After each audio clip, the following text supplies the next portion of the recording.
नई आर्थिक नीति।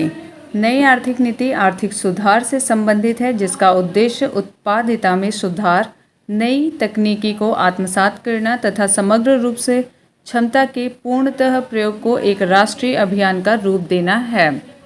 नई आर्थिक सुधार की रूपरेखा सर्वप्रथम राजीव गांधी के प्रधानमंत्रित्व काल में 1985 में बनाई गई व शुरू की गई। नई आर्थिक सुधार की दूसरी लहर पी.वी. नरसिंह राव की सरकार के काल में सन 1991 ईस्वी में आई। नई आर्थिक सुधार नीति सन 1991 को शुरू करने का प्रमुख कारण खाड़ी युद्ध तथा भारत के भुगतान संतुलन की समस्या थी। नई आर्थिक नीति के 3 प्रमुख आयाम थे: निजीकरण, उदारीकरण व विश्वव्यापीकरण। नई आर्थिक सुधार नीति 1991 के प्रमुख क्षेत्र थे: राजकोषीय नीति, मौद्रिक नीति, मूल्य निर्धारण नीति, विदेश नीति, औद्योगिक नीति, विदेशी विनियोग नीति, व्यापार नीति और सार्वजनिक क्षेत्र नीति। राजकोषीय नीति 1991 के तहत मुख्यतः 4 कदम उठाए गए। पहला, सार्वजनिक व्यय को शक्ति से नियंत्रित करना। सार्वजनिक व्यय को शक्ति से नियंत्रित करना। दूसरा, कर एवं भिन्न राजस्व को बढ़ाना। कर एवं भिन्न राजस्व को बढ़ाना। तीसरा, केंद्र तथा राज्य सरकारों पर राजकोषीय अनुशासन लागू करना। तीसरा, केंद्र तथा राज्य सरकारों पर राजकोषीय अनुशासन लागू करना। चौथा, अनुदान राशि में कटौती करना। चौथा है अनुदान राशि में कटौती करना। यहाँ पे देख लेते हैं औद्योगिक क्षेत्र और विदेशी निवेश की सीमा। ये 2017 के हिसाब से है और करंट के अकॉर्डिंग आप इसे पढ़ेंगे। सार्वजनिक बैंकिंग क्षेत्र 2017 में 49% में विदेश निवेश की सीमा थी। निजी बैंकिंग क्षेत्र में 74%, गैर बैंकिंग वित्तीय में 100%, बंदरगाह निर्माण में 100%, विद्युत एवं ऊर्जा, परमाणु ऊर्जा छोड़कर 100%, पर्यटन 100%, दूरसंचार 100%, लघु उद्योग क्षेत्र 100%, पेट्रोलियम रिफाइनिंग 49%, दवा उद्योग 100%, नागरिक उड्डयन 100%, बीमा क्षेत्र 49%, कोयला खनन 100%, courier service 100%, credit information 74%, credit information companies है ये 74%, single brand retail 100%, power exchange 49%, stock exchange depository 49%, चाय बागान 49%, एसेट रिकंस्ट्रक्शन 100%, रक्षा उत्पादन 100%, कृषि 100%, पर्यटन 100%, टेलीकॉम सेक्टर 100%, रेलवे अवसंरचना 100%, multi brand retail 51%, pension 49%, print media 26%, शिक्षा 100%, FM रेडियो 49%, प्राइवेट सिक्योरिटीज़ 74%। आगे देखते हैं। मौद्रिक नीति सन 1991 के तहत स्फीतिकारी दबावों के लिए प्रतिबंधात्मक उपाय किए गए हैं।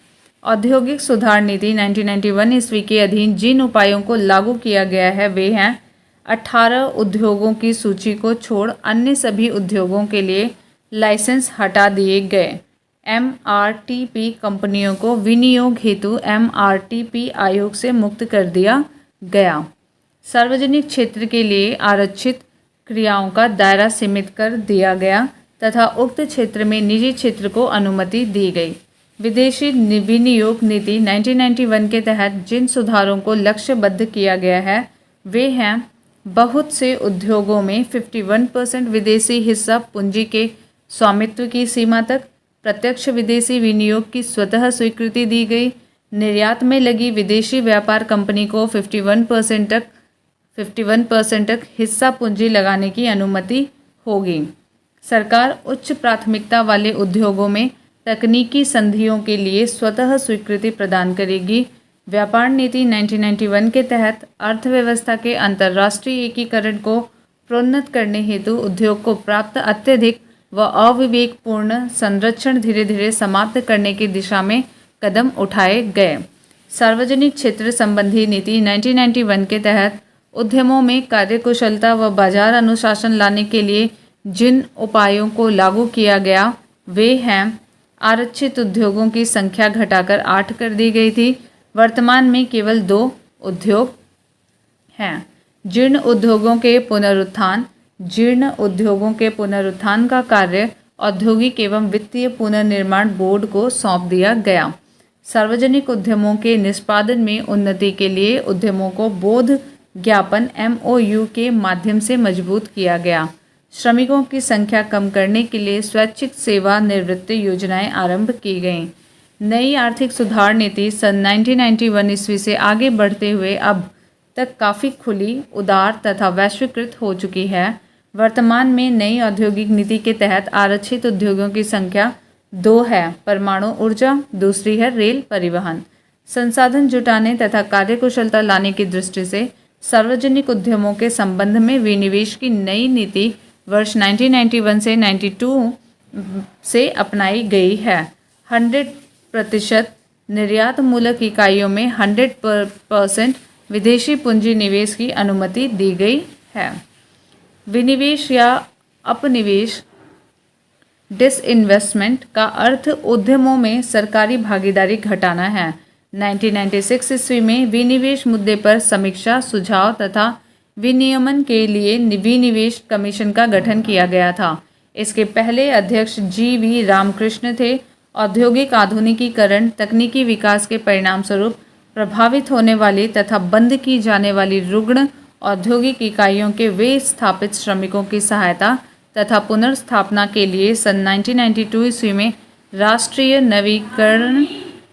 नवीकरण निधि की स्थापना की गई। राष्ट्रीय नवीकरण निधि की स्थापना की गई 1992 में।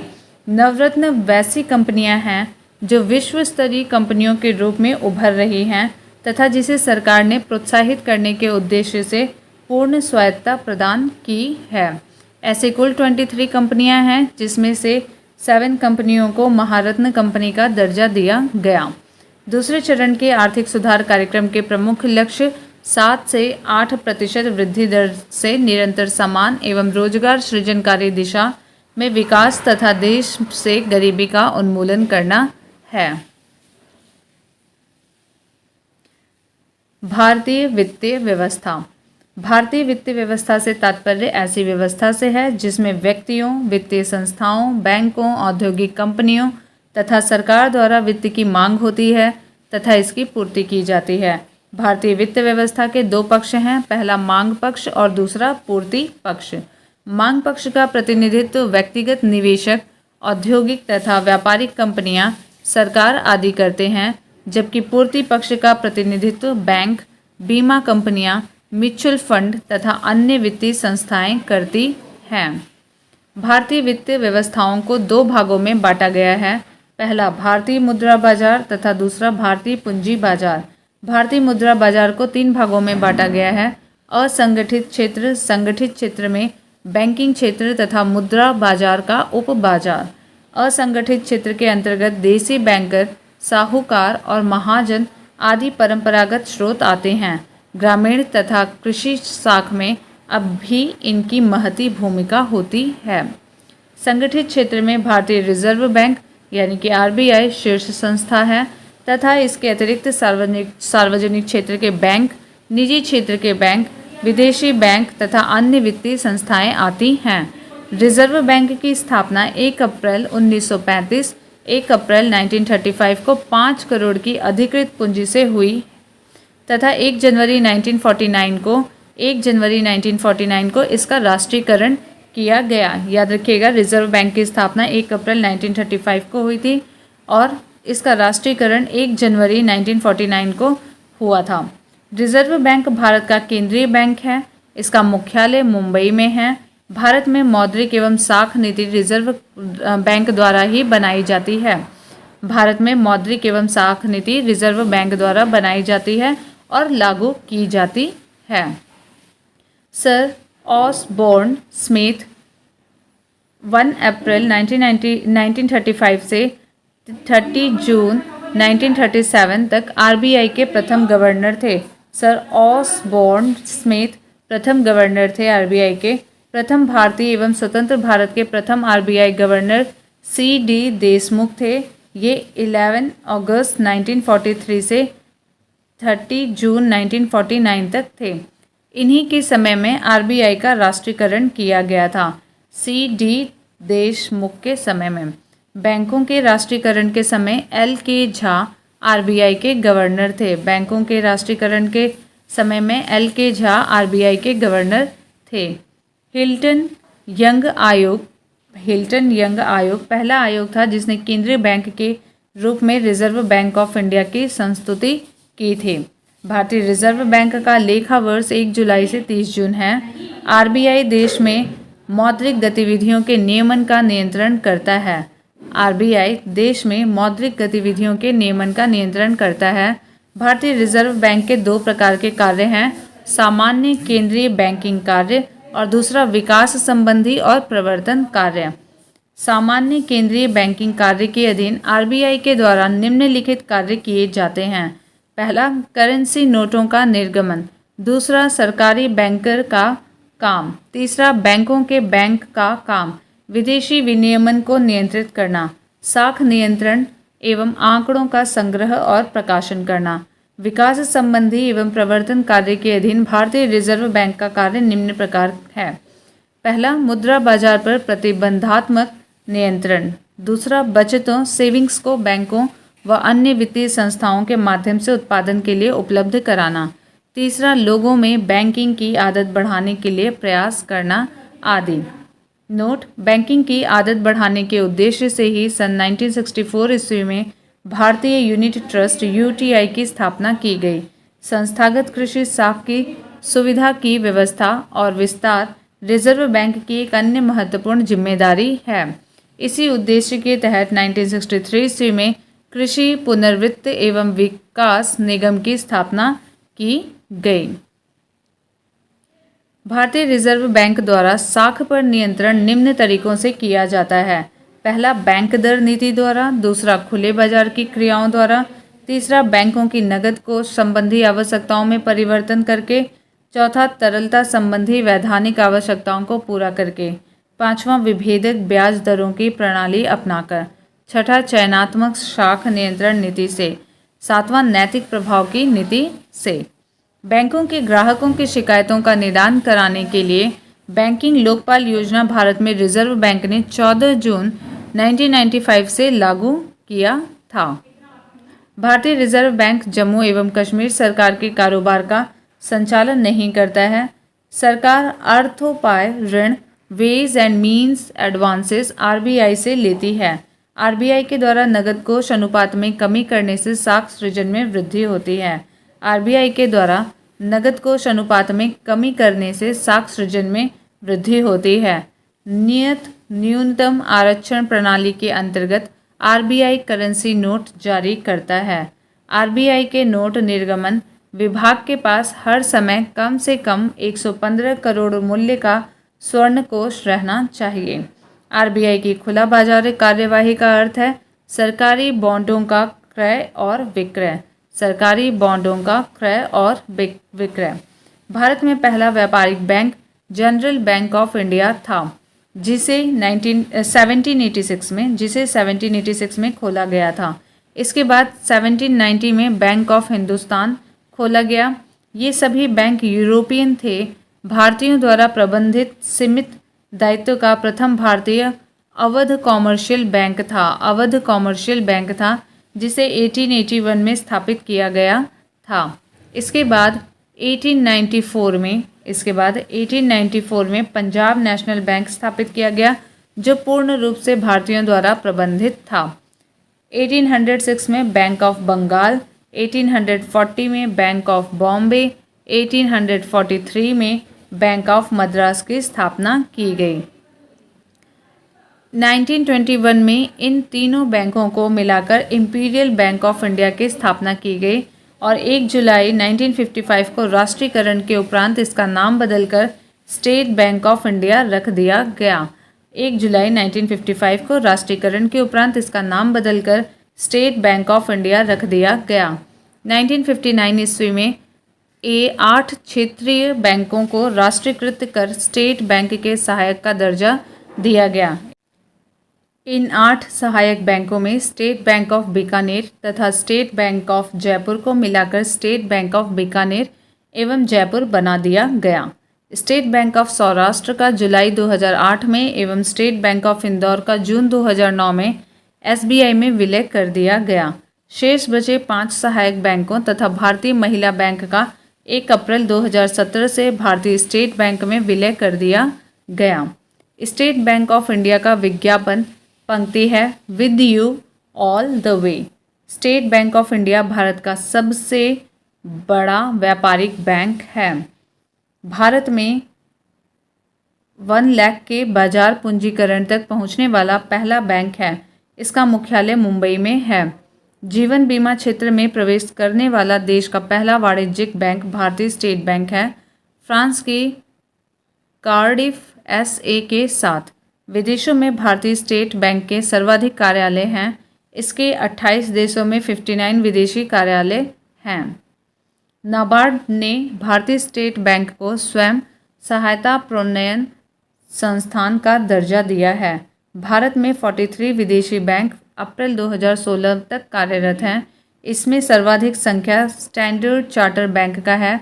वर्तमान में इसकी 100 शाखाएं कार्यरत हैं। 19 जुलाई 1969 को 14 बड़े व्यावसायिक बैंकों व 15 अप्रैल 1980 को 6 अन्य अनुसूचित बैंकों का राष्ट्रीयकरण कर दिया गया। अनुसूचित बैंक एक ऐसा बैंक है जो आरबीआई की दूसरी अनुसूची में शामिल है।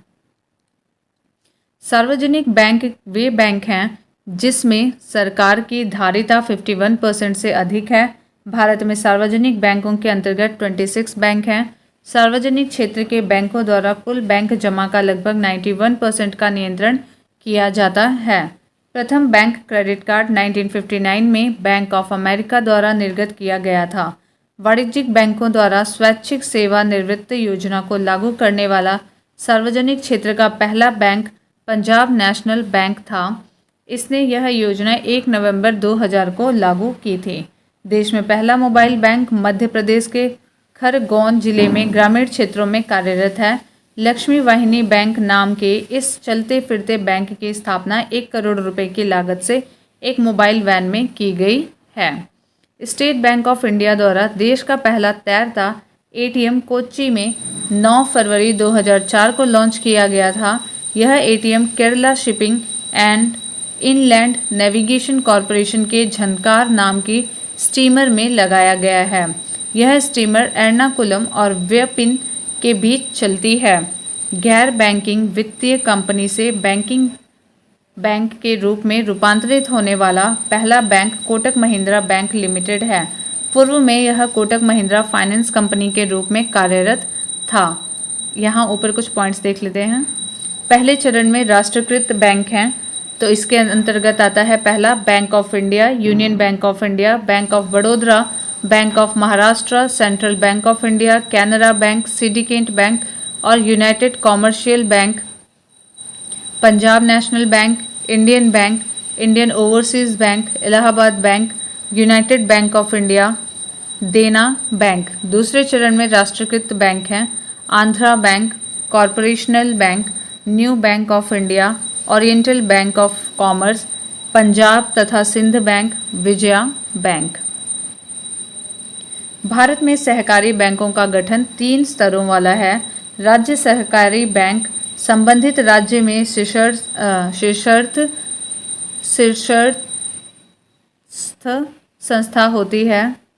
इसके बाद केंद्रीय या जिला सहकारी बैंक जिला स्तर पर कार्य करते हैं। तृतीय स्तर पर प्राथमिक ऋण समितियां होती हैं जो कि ग्राम स्तर पर कार्य करती हैं। ग्रामीण बैंक की स्थापना 2 अक्टूबर 1975, 2 अक्टूबर 1975 ईस्वी को हुई। इस दिन 5 क्षेत्रीय ग्रामीण बैंकों को स्थापित किया गया। मुरादाबाद तथा गोरखपुर उत्तर प्रदेश में, भिवानी हरियाणा में, जयपुर राजस्थान में तथा मालदा पश्चिम बंगाल में। सिक्किम और गोवा को छोड़कर देश के सभी राज्यों में क्षेत्रीय ग्रामीण बैंक कार्यरत हैं। क्षेत्रीय ग्रामीण बैंक में केंद्र सरकार, राज्य सरकार तथा प्रवर्तक बैंक 50:15:35 के अनुपात में पूंजी लगाती हैं। स्वाभिमान योजना का संबंध ग्रामीण बैंकिंग से है। केलकर समिति की सिफारिशों को मानते हुए सरकार ने 1987 में नए क्षेत्रीय ग्रामीण बैंकों की स्थापना बंद कर दी। उस समय तक इसकी संख्या 196 थी। फिलहाल देश में 56 क्षेत्रीय ग्रामीण बैंक काम कर रहे हैं। ये आरबीआई की अप्रैल 2015 के अकॉर्डिंग। बैंकिंग प्रणाली की पुनर्संरचना के संबंध में सुझाव देने हेतु 1991 ईस्वी में नरसिम्हा समिति का गठन किया गया। इसने बैंकिंग संरचना को 4 स्तरीय अधिक्रम में स्थापित करने का सुझाव दिया था। राष्ट्रीय कृषि तथा ग्रामीण विकास बैंक नाबार्ड देश में कृषि व ग्रामीण विकास हेतु वित्त उपलब्ध कराने वाली शीर्ष संस्था है। नाबार्ड की चुकता पूंजी 2000 करोड़ है, जिसमें 72.5% हिस्सेदारी आरबीआई की है। नाबार्ड का मुख्यालय मुंबई में है। इसकी स्थापना शिवरमन कमेटी की संस्तुति पर छठी पंचवर्षीय योजना के दौरान 12 जुलाई 1982 ईस्वी में हुई थी। किसान क्रेडिट कार्ड का आरंभ करने तथा स्वयं सहायता समूहों को बैंकों से जोड़ने में नाबार्ड की महत्वपूर्ण भूमिका रही है। बैंकिंग क्षेत्र की प्रचलित शब्दावली। बैंक रेट, जिस सामान्य ब्याज दर पर रिजर्व बैंक द्वारा वाणिज्यिक बैंकों को पैसा उधार दिया जाता है, रिजर्व बैंक द्वारा वाणिज्यिक बैंकों को पैसा उधार दिया जाता है, उस बैंक दर कहलाती है। इसके माध्यम से रिजर्व बैंक द्वारा साख नियंत्रण, क्रेडिट कंट्रोल किया जाता है। रेपो दर, अल्पकालिक आवश्यकताओं की पूर्ति हेतु जिस ब्याज दर पर कॉमर्शियल बैंक रिजर्व बैंक से नकदी ऋण प्राप्त करते हैं, कॉमर्शियल बैंक यहाँ पे नकदी ऋण प्राप्त करेंगे रिजर्व बैंक से, इसे रेपो दर कहलाती है। रिवर्स रेपो दर यानी कि अल्पकालिक अवधि के लिए रिजर्व बैंक द्वारा कॉमर्शियल बैंक से जिस ब्याज दर पर, इसका उल्टा हो जाएगा, यहाँ पर रिजर्व बैंक जो है वो कॉमर्शियल बैंक से जिस ब्याज दर पर नकदी प्राप्त की जाती है उसे रिवर्स रेपो दर कहते हैं। सामान्य बाजार में मुद्रा की आपूर्ति बढ़ जाने पर उसमें कमी लाने के उद्देश्य से रिजर्व बैंक द्वारा बड़ी ब्याज दरों पर कॉमर्शियल बैंकों को अल्प अवधि के लिए नकदी रिजर्व बैंक में जमा करने हेतु प्रोत्साहित किया जाता है। बचत बैंक दर, बैंक ग्राहकों को की छोटी छोटी बचतों पर बैंक द्वारा दी जाने वाली ब्याज दर को बचत बैंक दर कहा जाता है। जमा दर, बैंक ग्राहकों की सावधि जमाओं पर दी जाने वाली ब्याज की दर को जमा दर कहा जाता है। नगद आरक्षित अनुपात CRR, किसी वाणिज्यिक बैंक में कुल जमा राशि का वह प्रतिशत या भाग जिसे रिजर्व बैंक के पास अनिवार्य रूप से जमा करना पड़ता है, नगद आरक्षित अनुपात कहा जाता है। इसकी दर जितनी ऊंची होती है, बैंकों की साख सृजन क्षमता उतनी ही कम होती है। वैधानिक तरलता अनुपात SLR, किसी भी वाणिज्यिक बैंक में कुल जमा राशि का वह प्रतिशत भाग जो नगद, स्वर्ण व विदेशी मुद्रा के रूप में उसे अपने पास अनिवार्य रूप से रखना पड़ता है, वैधानिक तरलता अनुपात कहलाता है। बैंकों की वित्तीय संकट का सामना करने हेतु रिजर्व बैंक द्वारा ऐसी व्यवस्था की गई है। प्राइम लैंडिंग रेट PLR, किसी भी बैंक के लिए प्राइम लैंडिंग रेट वह ब्याज दर है जिस पर बैंक उस ग्राहक को जिसके संबंध में जोखिम शून्य है को ऋण देने को तैयार है। यह दर एक तरह से आधार दर के रूप में कार्य करती है, जिसको ध्यान में रखकर अन्य उद्यमियों के संबंध में बैंक अपनी ब्याज दर निर्धारित करता है। आधार दर प्रणाली, बेस रेट, आरबीआई ने PLR आधारित उधार देय प्रणाली के स्थान पर जुलाई 2010 से आधार दर प्रणाली लागू किया है। इसकी गणना लागत आधारित सूत्र से की जाएगी। यह PLR से कम होगा और कोई भी बैंक इससे नीची दर पर किसी को उधार नहीं देगा। नोट: किसान क्रेडिट कार्ड योजना की शुरुआत अगस्त 1998 में तत्कालीन वित्त मंत्री यशवंत सिन्हा द्वारा की गई थी। यहाँ पे निजी क्षेत्र के बैंक हैं, पंजीकृत कार्यालय और उनके स्थापना वर्ष दिए हुए हैं। इंडसइंड बैंक पुणे पंजीकृत कार्यालय है और ये हुआ था 2 अप्रैल 1994 को स्थापित। ग्लोबल ट्रस्ट बैंक कार्यालय सिकंदराबाद, 6 सितंबर 1994। ICICI बैंक बड़ौदा, स्थापना वर्ष 17 मई 1994। एक्सिस बैंक अहमदाबाद, स्थापित हुआ था 28 Feb 1994। Times bank Faridabad, 26 April 1995। Centurion bank Panaji, 13 January 1995। Bank of Punjab Chandigarh, 5 April 1995। HDFC bank Mumbai, 5 जनवरी 1995।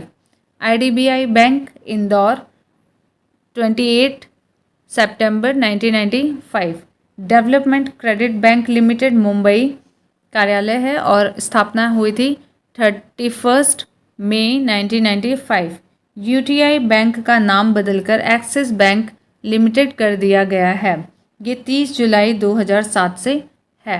निजी क्षेत्र में 2 नए बैंक हैं। पहला बंधन बैंक, इस बैंक का उद्घाटन 23 अगस्त 2015 को कोलकाता में वित्त मंत्री अरुण जेटली ने किया। और दूसरा है IDFC बैंक, इसका उद्घाटन 19 अक्टूबर 2015 को हुआ। इसका मुख्यालय मुंबई में है। राष्ट्रीय कृषि सहकारी विपणन भारतीय संघ NAFED की स्थापना 2 अक्टूबर 1958 को हुई। यह राष्ट्रीय स्तर पर एक शीर्ष सहकारी संगठन है। इसका प्रमुख कार्य चुनी हुई कृषि वस्तुओं को प्राप्त करना और वितरण, निर्यात तथा आयात करना। NAFED ने मूल्य स्तर के स्थिरीकरण तथा बाजार में उत्पादकों तथा उपभोक्ताओं दोनों के हितों की रक्षा की दिशा में महत्वपूर्ण भूमिका अदा की है। राष्ट्रीय सहकारी विकास निगम NCDC की स्थापना 1963 ईस्वी में हुई। भारतीय जनजातीय सहकारी विपणन विकास परिषद TRIFED की स्थापना 1987 ईस्वी में हुई थी। माइक्रो फाइनेंस की बढ़ती हुई मांग एवं उपयोगिता को देखते हुए इसके विनियमित विकास के लिए राष्ट्रीय कृषि ग्रामीण विकास बैंक नाबार्ड को नियामक निकाय बनाने का सरकार का विचार है। इसके लिए the micro financial sector development and regulation bill 2007 Lok Sabha में 20 मार्च 2007 को प्रस्तुत किया गया था। इस विधेयक में micro finance development and equity fund नाम से एक कोष के सृजन का प्रावधान है। विधेयक के अधिनियमित होने पर माइक्रो फाइनेंस उपलब्ध कराने वाली सभी संस्थाओं के लिए नाबार्ड के पास पंजीयन कराना अनिवार्य हो जाएगा तथा इसकी अनुमति के बिना ग्राहकों को ऐसी सेवाएं उपलब्ध नहीं कराई जा सकेंगी। पंजीयन के लिए संबंधित संस्था के पास अपने स्वयं की न्यूनतम राशि 5 लाख होना अनिवार्य किया गया है। विधेयक में किए गए प्रावधानों में 50,000 रुपये तक राशि उधार देने, आवास ऋण के मामले में 1.5 लाख रुपए तक को माइक्रो फाइनेंस कहा गया है। भूमि विकास बैंक मूलतः दीर्घकालीन साख उपलब्ध कराती है। भूमि विकास बैंक का आरंभ भूमि बंधक बैंक के रूप में 1919 ईस्वी में हुआ था। भारतीय औद्योगिक विकास बैंक की स्थापना 1 फरवरी 1964 को की गई। इसने अपना कार्य 1 जुलाई 1966 से शुरू किया। भारतीय औद्योगिक पुनर्निर्माण बैंक IRBI की स्थापना अस्वस्थ औद्योगिक इकाइयों के पुनर्निर्माण के उद्देश्य से 20 मार्च 1985 में की गई। भारतीय यूनिट ट्रस्ट 1 फरवरी 1964 ईस्वी को संसदीय अधिनियम से स्थापित किया गया। भारतीय यूनिट ट्रस्ट अब अपने परिवर्तित स्वरूप में निजी क्षेत्र की कंपनी हो गया है। 2001 US 64 के धाराशाही होने के पश्चात UTI का विभाजन 2 अलग अलग कंपनियों UTI 1 एवं UTI 2 में कर दिया गया। UTI के शुद्ध परिसंपत्ति मूल्य NAV आधारित सभी योजनाओं को UTI 2 के अधीन रखा गया था तथा इसकी परिसंपत्तियों का परिचालन का अधिकार भारतीय जीवन बीमा निगम, भारतीय स्टेट बैंक और bank of Baroda, Punjab National bank को दिया गया। यहाँ पे कुछ पॉइंट्स हैं, इनको देख लेते हैं। महिला बैंक के बारे में है।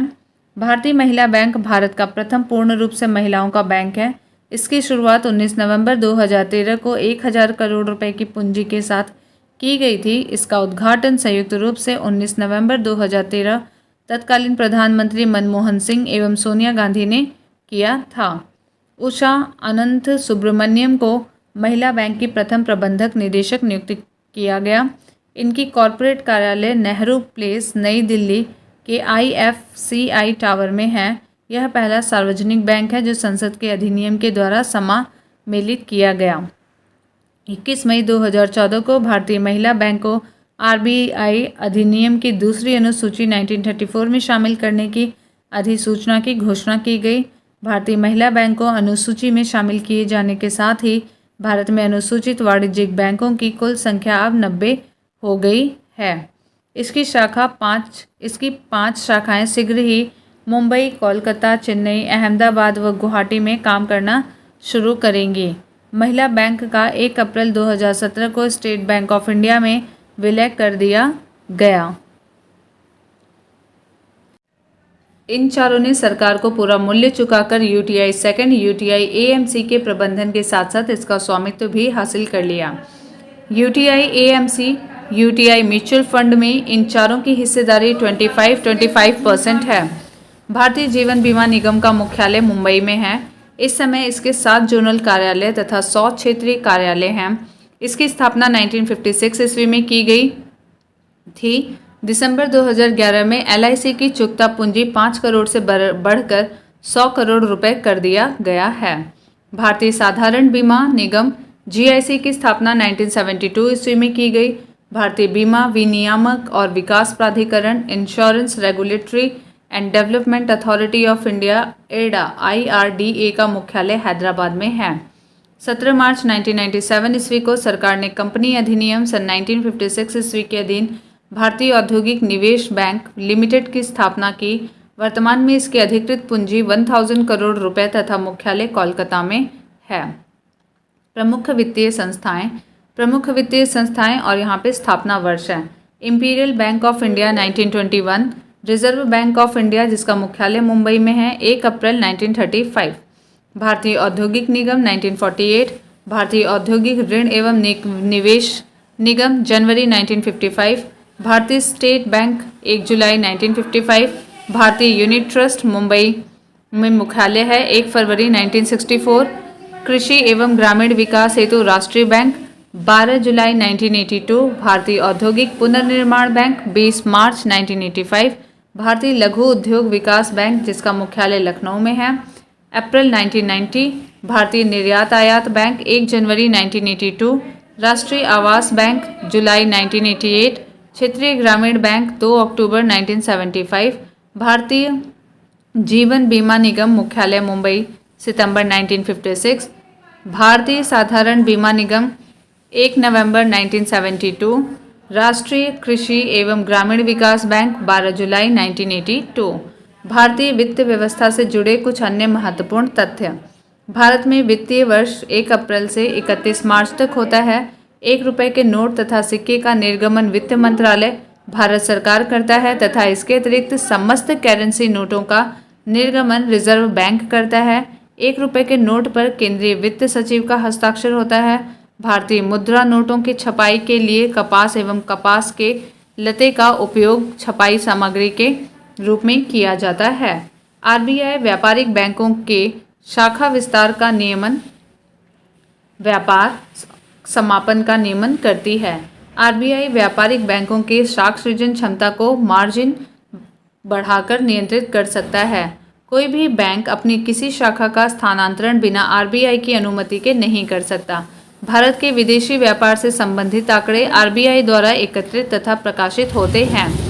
RBI तरलता प्रबंधन के अंतर्गत मंदी की स्थिति में अर्थव्यवस्था में तरलता बढ़ाने के लिए रेपो और रिवर्स रेपो की दर में कमी करता है तथा स्फीति को नियंत्रित करने के लिए दोनों दरों में वृद्धि करता है जिससे तरलता में कमी आए। मुद्रा की दशमलव प्रणाली के साथ प्रचलित नया पैसा 1 अप्रैल 1957 से पैसा हो गया। 1 जुलाई 2011 से देश में 25 पैसे व इससे कम मूल्य के सभी सिक्के प्रचलन में औपचारिक रूप से अमान्य हो गए।